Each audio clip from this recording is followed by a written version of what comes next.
hadisol nade fatandiro kala mbadi on momo binani audio la moyla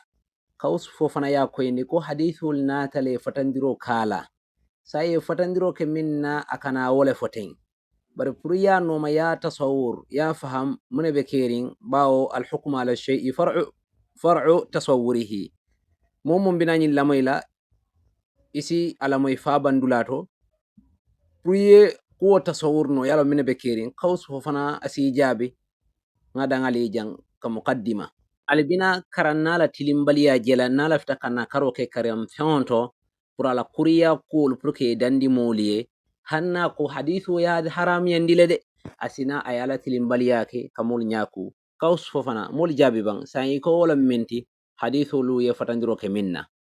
wala mo kamuso bulo dumbulu nyoya ni dia kan ye fatandiro kala yala kiratu ya hana simanyolo ya dia la ni dia la kan okay muslime jama senemalu min kallamoy tuma o tumala kaus fofana kabirin ako hadithu li fatandiro kele pour ke o ya bulodi musola علة نهي تحريم مصافحة المرأة الأجنبية غير المحارم كاجكو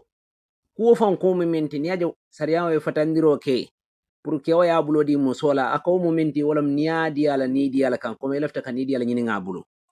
adun mimmu القاعدة الشرعية آية من فلا وربك لا يؤمنون حتى يحكموك فيما شجر بينهم ثم لا يجدوا في أنفسهم حرجا مما قضيت ويسلموا تسليما ولنكو العبودية الحقة الجيات تونيا ما لا تتحقق أبوك تونيا يا جون كلنا كوتو إلا بالاستسلام فوي فندي على المطلق من بولان كن دين أمانتر كدارين والانقياد التام يسون فنان سونا من بتمرين لشرع الله ala la sariyaona bawo ite fanko buldum bulo a haramta kewni muso tema hadithul ya fo nyami war sayina ta ka bandi ya kije kelan ni dia laje ngawti mandi bang o fa sala min la kafo karambaloli abe kitabo konole lonnali ya foten adun ikana ni dia ikana fenso to sonde mo kono balawni sikan to nin sariyawo e min fo ayo ko fala wa rabbika ankali kila nyulte لا يؤمنون تليمان يالا أن كلمة ريولا حتى يحكموك فيما شجر بينهم فكا كيلا كيتي لا تقول من دونتا إتيما ثم لا يجدوا في أنفسهم حرجا سنة مسيكو إتا كلين سطولي سنة مولكونا مما قضيت كيلا كيتي منا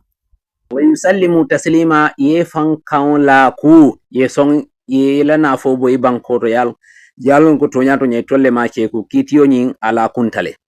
so علة النهي في علة النهي عن مصافحة المرأة الأجنبية إتياد من يقولون نيديات نيبا نيديا سرلا ساين سنان إلى فيديو جيبه يمسو يا بلو متدامي من كده جينو تي بلو متوتو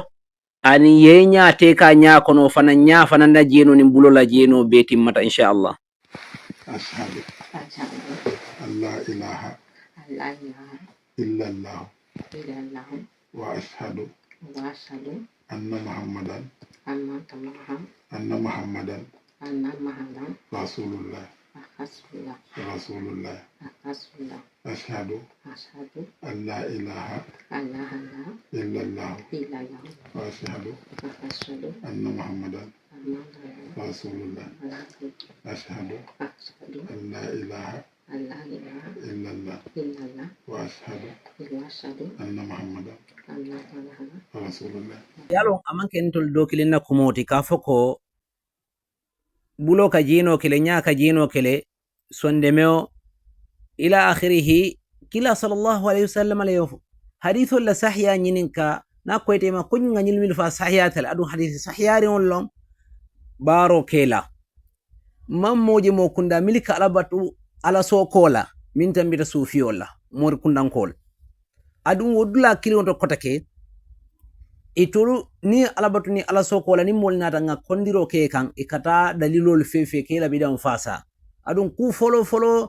ito al akhdari al ashmawi ikawol to fo ibka bara walla way minfo ako atadala liman ya moye muslime kiliye an yaf'ala fi'lan yakubara hatta ya'lama hukm Allah fi foy ala la kitiyo lo wot ama fa ko lonna kare la kitiyo ama fa ko afan kare ako hatta ya'lama hukm Allah wala ala la kitiyo ni kila la kitiyo sa ni yolo akwetema ikana muru ikadalilol fefe faye pour ka findidla ni faye walla ita lonna do kumo fo takhallusan min mawqifin pour yebo molle mutoto abala fa warta baki kila sallallahu alaihi wasallam ko bulo la jeno ka nyafuroke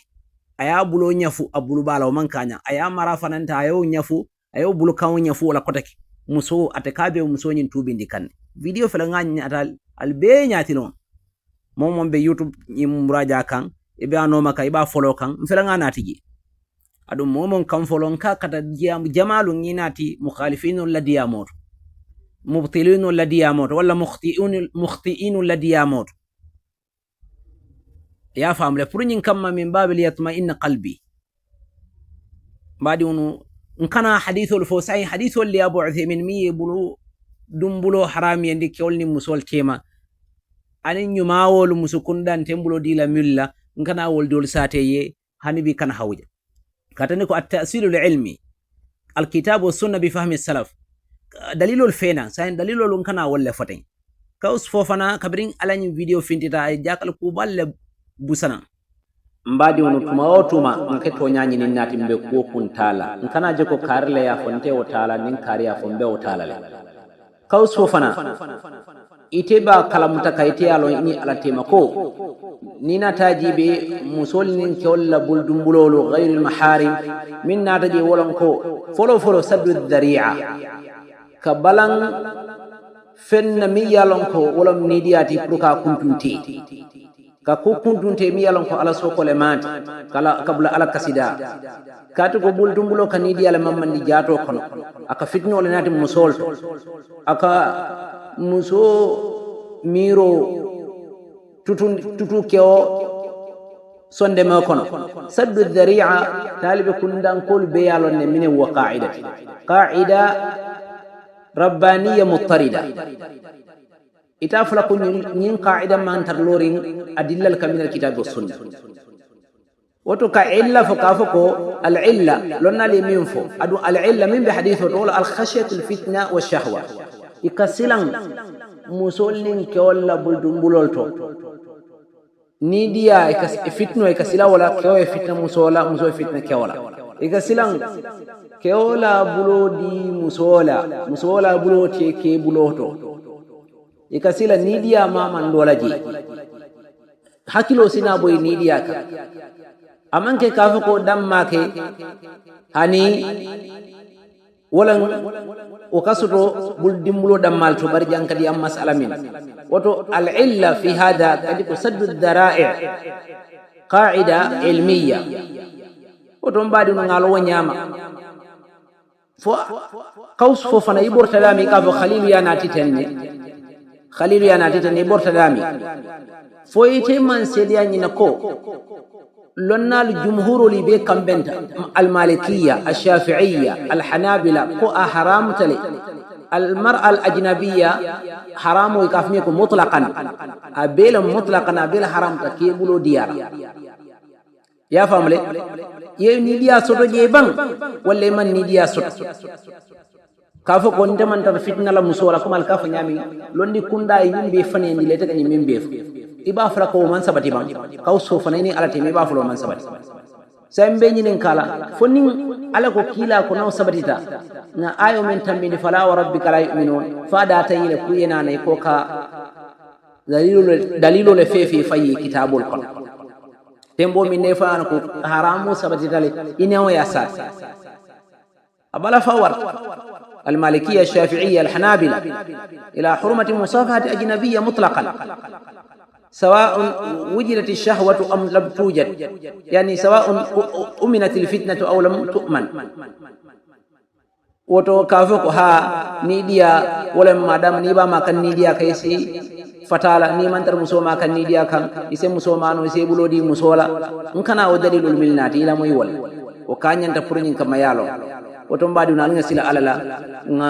alom be nyumalle la moyla kawandi kunda anin kawandi la kunda nga alom be jikila nyumalle la na dino katu nyin dino mo alabatoleti adun dino nyimmo londoleti adun dino nyimmo kawandoleti alon ibe nyumalla kawando tala alon ibe nyumalla kilela sheikhoti bari sai molu fembabe ni di ala no madro ha bawo nde ka haram ko mi beke nkaje karile kaw dandi ala kasetoto sai wolente la sheikhoti amanki ala kammati azza wa jalla yombadi muslime kendolu jama kendolu hanbi si dalilul fo min kaytani ko a haram yata kewli musol temale ghayrul maharim ka bulol te nyobulu ka nyobaloma wa haram tale min manke futu musoti ani amanke la maharim wolti mbadi muslimo yo min jakalo nata wara sanyi morol ni sufiola anin ni dia dun kewlu be tuma o tuma ne dalilol nyin nati ka fo to nyalo bare make ni dia kamma yalo ite kan ni dia la mira kontol kake wala kama bari hani ntolo hakilo tewa kan ya famle so e ka fo ko wolem ko be mun ngani orat yo yalo ni la ngani o seniya te la baro ka seniya fonte ha ye ngani e kendo soto mo ibuka fenka e abuka kalam tela react o e ka fo ko ite ngani kendo lo soto e o mari be to nyaandi lawla la ate to nyaandi la ala e fanende alquran ayoto ala ko faman kana yarju liqa rabbi momen ka fa ngani o seniyata ka ala ka bara mulun jawol ke wala ka ku mulun jawol fontindi adala ako ika foko nta jikita konni ala be bennale arraja ba sonde me kono barolo ka foko ite ngani kala satal ala ko fal ya'mal amalan salihan isi barakendo bulandano may bole la kan ay tonya ya ko tonya ite sonde me kono seniyata ite la ngani o betiyata ko be mo ngani wal mbadi nga famle bang woto ala e murunde ni ayo to janna siniyat ni ko ingani o kalisare tema mira itema ngania o be mo ngani wolde ala ko e ko ila baro fa bete da fam bete sariyan dalilol to abe bara mulun jawol kono kewli yebulote musor bulu milal no ko ghayrul maharim milal no ko fudo data ini tema nga famle bang mina o dolle folate abole nyam kila sallallahu alaihi wasallam ko ولكن الله ينظر إلى ما في قلوبكم وأعمالكم ملكا فانت غني وسنيات لي انت بدامي انت من كوك على سوكو كم انت فان حكيلو من تاوتو كو بي من غني ولتي كو بي ماكي وكم على كوي كلا صلى الله عليه وسلم فنان كوي كو على كمين جيبي السوند بو كون من بيجي ايتي كو غني امان داول اني الله بارو يسوند بو كون من بيجي كو غني bari baro man tonya ya baro tinyata ila kuma kaunti nyata doron alon ko sai ila sonde me seneya faniyale mati ila ko amantonya ya ayo fanan suratul kahf abandulato ako amantonya ya alhamdulillah wa kanyan sai fulan ibina fulan jam fulan jela wala ma tazkiyatun nafsi ni ala ko ni haramta ikafo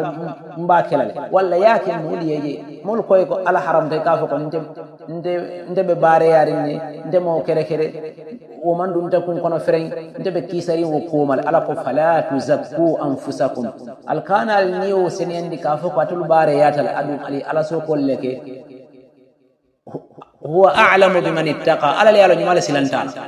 bawo ni silanta ala la hadithu ka haramta ayo ka haramta ala ko ngakila noma kila la kuma kan sahyari unna alayhi salatu wassalam sai kamene batu ni atri be tonyari woto mbadi unate dala kewaye praye abulodi abama doko musu abama ni min denta bakilin fakilin na musukunda dokolon walla kotowo musu di muso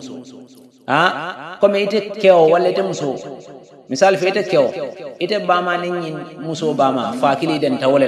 walla bakilin fakili wo muso ni ate dala yebulo di wala hanin na kundal to ide ko malam aw ibama na ate bama den tamanela bakilin fakilin walla fakili ibarin adin muso ite bulo dino lala ifama dindi wala ifandi madi muso ite bulo dino lala ibinki muso wadi muso ite bulo dino lala ibarin nam muso ite bulo dino lala ifama dindi ifandi mala muso ite bulo dino lala ila muso men be futuri iteye abare musolu ite bulo dino lela koto ma bakilin fakilin walla ito ko ma bakilin fakilin walla fakilin non bang ibadin sifalu ala muso ite bulo dino ala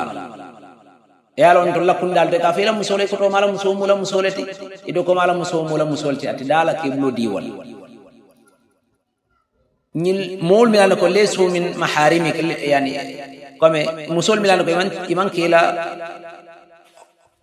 haramu musolti mil haramiyati kam futola karola bawo nga ñil mi be tamandi ñil moler mena ko futo date ni tema al halol to oto muso ni ayatri a futo ma haramu te kan ate dala pour yebulo diyala kila sallallahu alaihi wasallam dalilo fele muslimo handali kilin aye kono fa nga ayo tambindi le inma kana qawlul mu'minina mbo fana la fala kan kotaki inma kana qawlul mu'minin suratul nur al ayo إنما كان قول المؤمنين إذا دعوا إلى الله ورسوله أن يقولوا سمعنا وأطعنا لمن يمول لكم كم كمينتي سيتفهم يفهم قرصي نيتبكى بارانينا يبكى الصنالة يفهم قرصي فوتب لمن يمول كن فومن تري كن على من كريان على كل لمن يمول إلى كم كمينتي نيه كماندي على كم كو على كتن يه كماندي كيلا كم كو كيلا كتن أن يقولوا إلى كما كانوا كمندي كي جاب من سمعنا نعمو إليه وأطعنا أدون نوم لفنا بري سوفيو المورو نيجي أدون كيولو حديث الملكة ديا مسو على حرام ولا كيدي مسو في الخلوة أنا لا سرتو مول تاجر دامي مول تاجر دامي بر أوفيسو كل من بيه بندا بيه لرين مول بتمبلا يبالي جلا ومن كخلوتي nga fam le bang because jahilo dolu milal nako ko ka ali yorbal fasabu muqbil e ka ni sifa dol fo milal nako fahmu jenkire on le mati hani tanul jahilul kono yo khalwana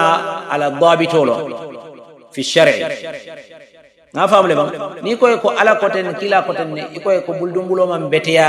musoni ketema e ka fa nga moyle comme kaus fo fana e minki ako hadiso le fatandiro kalal bara ma fo ko ata'na de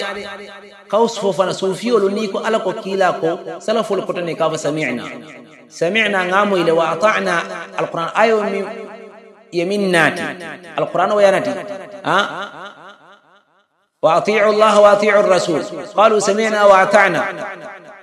ibakayt almoyola itule sami'na allah sufiyo le sami'na allah ngamu ile bari baka sombara la ikata dalilul le fina min batinna ko abe tinyaro kela wa ata'na kuma kan because niko wa ata'na sai ila morol be min kan sufiya e kurkurta min kan ila batar ya kula kaul bele tinya sai wala sabita fula wa ata'na de hanni ya fo e ketele neni wala sab qaus fo fana ala tinyaro ay sami'na fo bari wa ata'na aman so wala anata dalilul fi afayi otom badi no nyin ko ta faman koy fote man soñin wala kila sallallahu alaihi wasallam ko li an yata'ana fi ra'si wa li an yut'ana fi ra'si rajulin bi mikhyatin min hadidin khairul lahu min an yamassa imra'atan la tahillu lahu hadithu sahih faman sahih hadithu sahih akiskis silo fele nyatilo sambe nyo kilen kan mbenyo jasaya kalonde kenol walla so mbenyo seya kan benyo saban kan benyo bulu mutakallonde kuwol sayna kila ko li an yut'ana ya dundi fi ra'si rajulin ke kilin kun kono atul kono bi mikhyatin min hadidi bendan walla perwo ya pempen ya dundi ke kilin kun subo kono atul kono miyana ko bendan mi nele mati misando min nele mati wo bo danjoro soto nyaawo nyaasi mo fano bari niyo kela khairul wala khaira ma yati tay wala be tankala alaya pour yekunna kuya min an yamassa imra'atan katambin na yemusoma la tahillu lahu min tadalaye mimman ke futu musoti ani mimman ke ila haramu musoti ma haramu ngani milto tambindi wasifa la tadalaye pour yawul ma woto kiya sallallahu alaihi wasallam ka fu junubo mimbe musomato mi yalon ka manki la fudu musota manki la mahramoti yeperu pempe kun kono wala doyata bawo be fono kun kan wala doyata wo tilimbali yani kasiya ka muso kama yalo han jeno ala ko wala taqrabu zina ala ma foko al kana jeno ke ala ko ala kana sutiya jeno la anna tar jeno aya haram yandi dula do bar ja ko al kana sutiya woto sufiyolo ni ko al kana sutiya le wal kafo le sami'na bar wa ata'na te to de ikatale ya fefe had dalilo to fo ba sotla le min ka tandi ko ha isi sutiya no jeno la le bari make ha amanke de barin sutiya tala ikata dalilo le fefe na wo abala fawarta bak ne sufiyol jiya bala fawarta bak lonna kari ko tenne ha nyulu baka karang nyulu muka kitabul fon yinki kitabu tan nyulu bulu nyul karamul fon la kitabul nyulu ma wollong so nyulu be dami nyulu sufen fon londi kuolto alna ngade bake alna linga nyo saba nyo ya londo ke al kitabul natinan al karamo kari ko tenne itul malon ko kuma kaw min bebe nyati lona ibuka be nati londi to ika kesendile ika ajaba kese wotole ka fuflel nin kendo ika wala bonyo wal ilmu in khala an at tahqiq sahibuhu yazighu an at tariq wala sahibuhu zagha an at tariq wala sahibuhu za'ighun an at tariq ni londo fota tamiro ko kalondo lenkela londo fombe min bulu aka filindile aka pewndile aka jenkendi silo tonya ma kole wala ka kay moro lati ika bala feyere dalil kilin ma famle bang yo dalil fulan jaw katani ko al nisaul ajnabiyat la tajuzu ke buludinyo ya kila sallallahu alaihi wasallam ko inni la usafihu nisa ha nde mbukam bulodi musalla kila sallallahu alaihi wasallam ya ko ni mbukam bulodi musalla jang akatandi ko namanto mulu al kanal bulodi musalla bad dalilo min fon tambita akatandi ko masilandirolu bije ke masilandi ko kaje ko barama baye kela min ila saya fonse sunnu alale wala kayra ma yata kunyin kamma ye musul ma min tedali musuma kolu amamulu modol nyakol ما فهم لبا إلى صلى الله عليه وسلم يأكل حديث فلان جاون حديث سمن جاون وقالت عائشة رضي الله عنها والله ما مست يد رسول الله صلى الله عليه وسلم يد امرأة قط كلا بلون لما مسبلو ما دوتو أنا لما نسو أكبير لك كوني النصر ولا فرين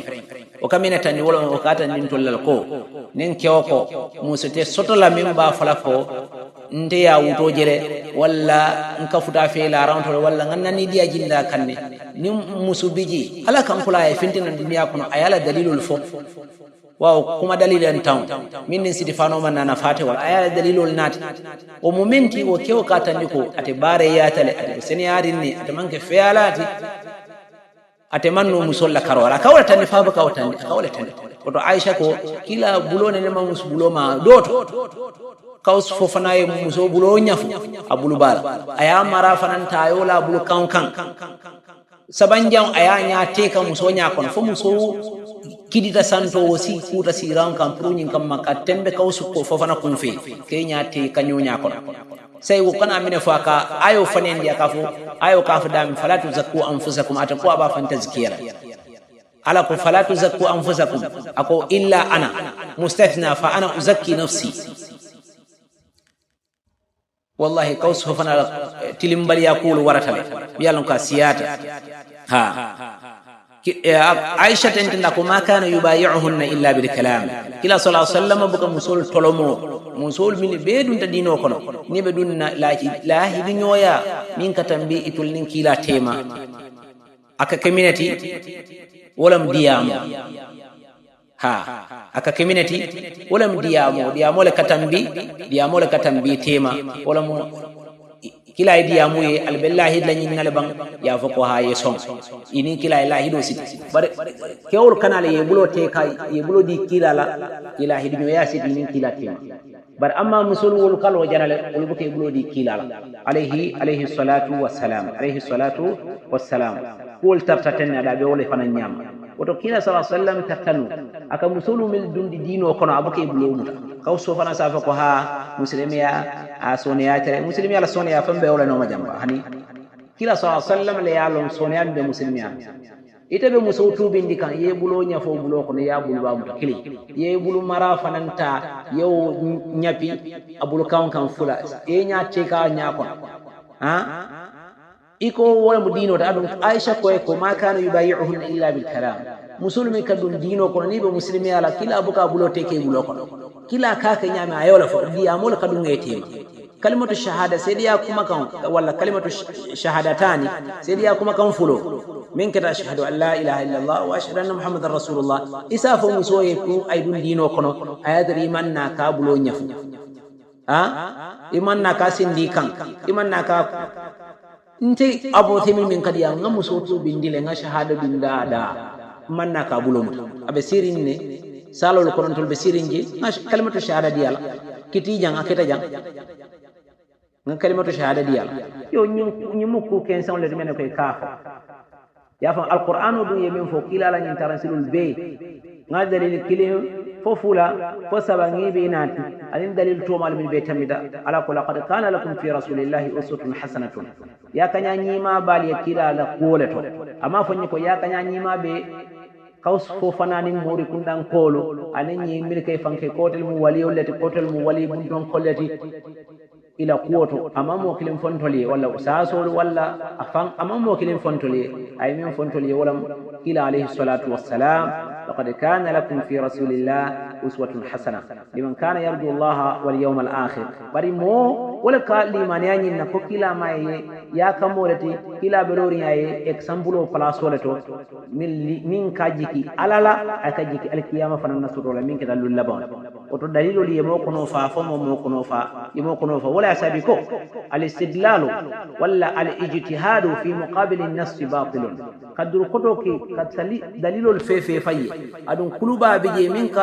هو كويني مولما ومو كوتينياري ونتي ومن دا فرين نين قلوبا كوتن فرين يندا كالو تو ادو ما كان يلو يكي موتي مي يالونكو ibe tilimbali yakela yake modi mi ko be tilimbali yakela e fam fasa wa haram tala manda tilimbali allemati mi yalon ko ma anzalallahu biha min sultan mbakum fala minna isa sufiyol je morol je kana mineke e kana lo janal ya foko ha londi fawol tanyil bulu kewla kuma kawle ta kawla londo ni buka kitabo karangaje kitabo kare abe wala to lonnal la kuma kawno fele lonnal to fele miliyen sabanyi fola mil kanyinke itul qadar sariyan kiti jama ni buton loji ya ala fo ya kila fo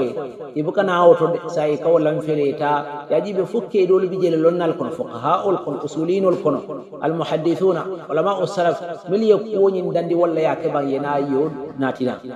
ye londo kenso kendo fili adu al ilmu qala allah qala rasuluhu qala sahabatu laysa khulfun fi londo alako kila ko sahaba alko waliyote wato muslimi kunda o bele kata mal ilmu nasbaqa lil khilaf safahatan bayna ar-rasul wa bayna ra'i faqih to le yala simodun di yelo kila nin lonna la diamo sumaona ke kun tekinyola pour nyen kamma ite si kana takhallusan min mawqifin pour ibedami yedete ndile dalil tebul pour si kana ye kumo dambe ni hani lonna kari kote hadi kitab kari ya faji e kana molto nyinu baka karan ali toure kafo mustafa alqasim silla kafo aliou senkere touré kafo kawsu ibrahima fo fana kanyin sifa fa ani la dindi woni ko ngam misalo lete ñinu baka karan ila cheikh ibn taymiya koten ibn hajar koten ibn hajar al asqalani mustafa silla ka wuri fo akan ko sab jarjar ha alna ngasi ngatabulo bula tema ha كل العلوم سوى القرآن مشغلة إلا الحديث وعلم الفقه بالدين إذا نينمو نيبلو لندول العلم ما كان فيه حدثنا